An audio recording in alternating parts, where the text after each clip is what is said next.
হচ্ছে এরাই প্রথম এখানে দরবার হলের খবর নিয়ে আসে। বেলা 9:45টার দিকে অস্ত্রাগারের ভেতরের কয়েকটি কক্ষে তালা দিতে দেখা গেছে একজনকে। সিসিটিভির ক্যামেরার ছবি অনুযায়ী সকাল 10:23 10-15 জনের মতো বিডিআর জওয়ান অস্ত্রাগার দখল করতে আসে।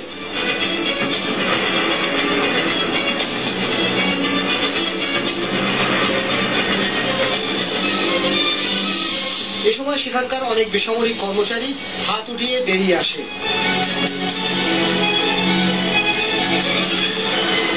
পরে এক সেনা কর্মকর্তাকে সামনে পেয়ে প্রথমে একজন এবং পরে অনেকে মিলে তাকে মারধর করে।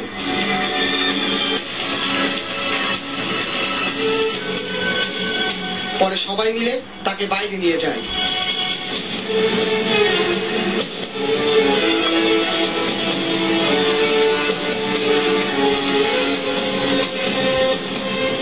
একই সময় ভিতরে সেনা কর্মকর্তাদের খোঁজে কক্ষে কক্ষে তল্লাশি চালায় সশস্ত্র বিডিআর জওয়ানরা।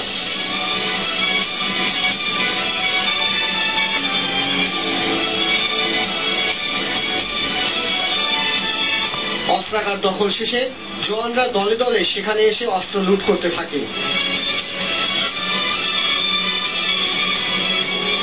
এই ক্যামেরাটি বন্ধ হয়ে যায় 10:49।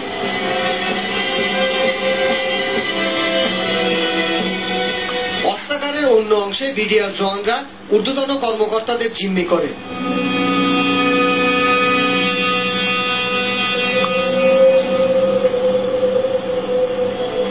এ সময় কেউ বাধা দিলে তার দিকে অস্ত্র তাক করতেও দেখা গেছে সিসি ক্যামেরায়।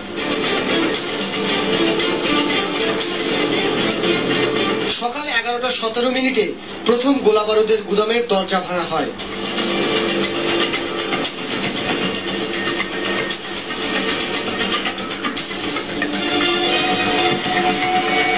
পরপর দুটি দরজা ভাঙে তারা।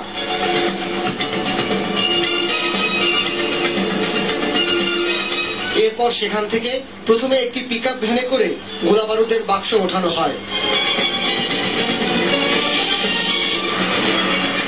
এরপর আনা হয় একটি বড় গাড়ি। 11:46 এই ক্যামেরাটিও নষ্ট করে ফেলে তারা। অস্ত্রাগারের আশেপাশে থাকা 9টি ক্যামেরা দিয়ে ওই দিনের ছবি সংগ্রহ করেছে তদন্ত কর্মকর্তারা, যার মধ্যে কমপক্ষে 5টি দুপুর 12টার মধ্যে বিকল করে দেয়া হয়।